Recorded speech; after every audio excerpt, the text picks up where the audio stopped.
तो दोस्तों Gujarat tool room बहुत ही ज़्यादा लाइमलाइट में आ चुका है और कंपनी बहुत ज़्यादा स्टेबल लग रही है। रीज़न बताते हैं कि आज स्टॉक का जो प्राइस है 43 रुपीज़ का है, लेकिन यहाँ पर कंपनी जो आपको डिविडेंड दे रही है वो दे रही है 50 रुपये। ना बोनस ना स्प्लिट, कंपनी आराम से इस हिसाब से बोनस भी दे सकती थी।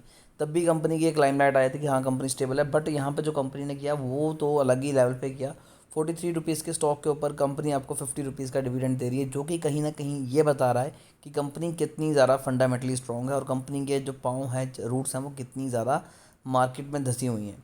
Dividend stock Gujarat tool room plan up to ₹50 dividend per share. तो 50 रुपये कंपनी डिविडेंड देने वाली है। Gujarat tool room limited has announce that it has plan to distribute dividends ranking from ₹42 to ₹50 per share for the current financial year, representing 100 to 150% of the current share price, giving the company reward financial performance and the prudent financial management. We are delighted to propose a dividend payout to our esteemed shareholder. The proposed dividend is expected to be range from 100 to 165%, the company said in exchange filing. तो ये चीज़ें company ने सेबी को बताई हैं exchange filing के दौरान। According to the Gujarat tool room, the decision to declare dividend will demonstrate the company financial stability. जैसे कि आपको बताया कि कंपनी कितनी ज़्यादा स्टेबल है।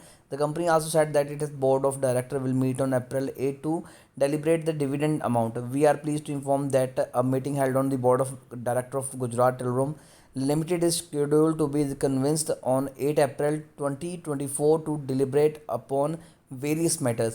तो अगर बात की जाए कि कंपनी आज अनाउंस कर देगी कि कितना डिविडेंड देने वाली है, और मोस्ट प्रोबेबली चांसेस ये हैं कि यहाँ पर आपको 50 रुपीज़ के अराउंड डिविडेंड जो है वो दिखाई देगा।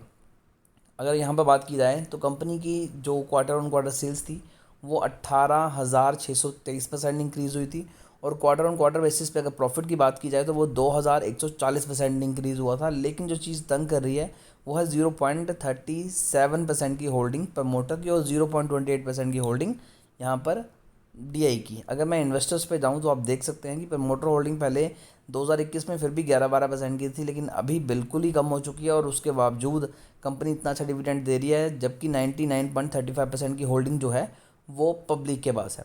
अगर मैं इन न्यूज़ के ऊपर जाऊँ तो बहुत सी चीज़ें दिमाग में आ रही हैं, और वॉल्यूम भी आप देख सकते हैं पिछले 4-5 दिनों में कितना ज़्यादा आ चुका है। या तो कंपनी सच में बहुत स्ट्रॉन्ग है और कंपनी के पास अच्छा खासा पैसा भी है, सब चीज़ें फेवर में चली हुई हैं, या फिर कंपनी बना रही है हमें बेवकूफ़। बेवकूफ़ इसलिए बना रही है क्योंकि प्रमोटर होल्डिंग इतनी कम है, कुछ भी नहीं है, फिर भी प्रमोटर होल्डिंग के बावजूद कंपनी यहाँ पर 100% से लेके 165% तक का आपको देने की बात करी कि भाई हम इतना ज़्यादा आपको डिविडेंड देंगे। तो कंपनी के पास अगर इतना ज़्यादा पैसा है तो कंपनी के प्रमोटर अपनी कंपनी क्यों नहीं खरीद रहे, अपनी होल्डिंग क्यों नहीं इंक्रीज़ कर रहे, या फिर कंपनी ऐसी एक पिक्चर क्रिएट करके और ज़्यादा डिटेल इन्वेस्टर को बुलाना चाहती है ताकि इनका जो शेयर प्राइस है उसमें इजाफा आए और ट्रेड होना शुरू हो जाए। तो ये सभी चीज़ें भी हो सकती हैं। दूसरी तरफ कंपनी सच में अच्छा काम कर रही है, पॉजिटिव साइड लेके चले तो। बाकी इसके बारे में आपका क्या कहना है कमेंट करके ज़रूर बताइएगा। फिर भी कोई क्वेरी है तो कमेंट कीजिए, हमारी कोशिश होगी कि आपको एक अच्छी एडवाइस दें।